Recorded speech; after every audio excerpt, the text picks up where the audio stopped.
Hello, my name is Karen Molyneux, and I'm part of the Inclusive Programming team with Edmonton Catholic Schools. This video is part of a short series of videos or webinars on a number of topics of interest to teachers. This is part of the work of the Transform Initiative. Edmonton Catholic Schools' Transform Initiative helps teachers engage students in meaningful learning opportunities. Transform is a multifaceted approach to professional development aimed at helping teachers understand and adapt to the changes happening in our educational system. This work will support all students in becoming engaged thinkers and ethical citizens with an entrepreneurial spirit. We want students to analyze information critically and to make discoveries, build relationships based on humility, fairness, and open-mindedness, as well as to create opportunities and achieve goals through hard work, perseverance, and discipline.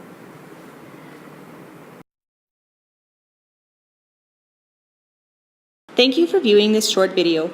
I hope it helps answer questions that you might have about inclusion, as well as maybe generate some valuable conversation. So let's begin. The first thing I want to say about inclusion is that it can be highly challenging, rewarding, but challenging for both teachers and students. There were many times in my own teaching career when I found myself struggling with inclusion and looking for resources that might help. When it comes to building our practice and supporting an inclusive model, the most effective resource a teacher can access is another teacher. As you know, every classroom is unique, and a highly customized and targeted approach to learning and teaching often requires teachers to be able to talk with a colleague, share ideas and perspectives, and out of those conversations, seek out many resources that might be useful. A successful inclusive classroom tends at times to be more about approaches and strategies than physical resources. So in this sense, networking and collaboration is key. But there are some really great sites and resources out there, so I'll just show you a few that are probably the most used right now amongst teachers in our district. The first one would be the Inclusive Portal. If you have an opportunity to access the expertise of a colleague at your site, great. If that's not possible due to workload, timetabling restrictions, then consider accessing the support of the Inclusive Programming team.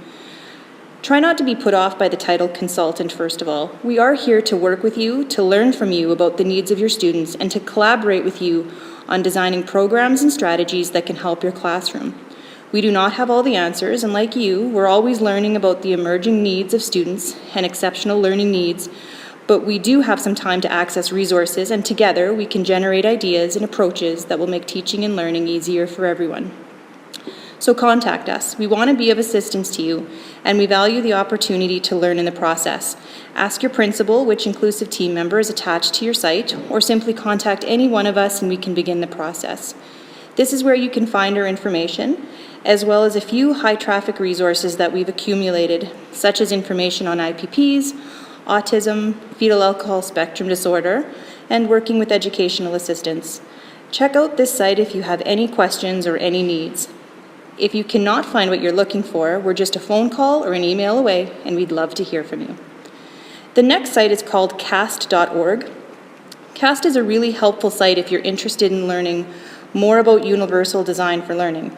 Everything attached to the site is research-based, and the resources are broken down into 3 main pillars, providing students with multiple ways to have information presented, express what they know and can do, and numerous quick and easy strategies to help get students engaged. The resource and examples section is perhaps most valuable for busy classroom teachers. Simply click here and a variety of examples and strategies are provided in the form of technology applications, as well as hands-on classroom activities. The next site I want to show you is called Khan Academy, and you've most likely heard of it. This site will ask you to take about 30 seconds or so to create an account if you do not already have one. Khan Academy will touch on all subject areas and grade levels, but its greatest strength perhaps lies in math and science in particular. Click on the subject tabs to view what is available through the site. For example, if you click on algebra, then click on a full list of algebra content, then choose a video that best meets the needs of your classroom. This site is particularly useful for those classrooms that have a significant divide in terms of learner readiness. You might be interested in using the smartboard or individual computers to supplement the learning of those students who are mastering the content, freeing you up to work one-on-one in small groups with students who could benefit from more intense, direct instruction. Depending on how you use the site, it can be like having another teacher in the classroom with you. This site also offers practice quizzes that students can take online. Overall, Khan Academy is free and is worth checking out if you have time either on your own or maybe with your PLC group. The next site I want to show you about is called teachspecialed.ca. This site functions much like an Inclusion 101 website, if such a site were to exist. It offers resources as well as specific strategies that teachers can click on and use immediately. Very user-friendly, and all the resources are printable. And finally, google.ca. Many teachers still use Google to find great resources that are out there. Free lesson plans and unit plans are just a click away. If you have any other questions or you would love to have somebody join you in your classroom, please don't hesitate to contact the Inclusive Ed department. We would love to be part of what you're doing this year. Thanks for watching. Well done.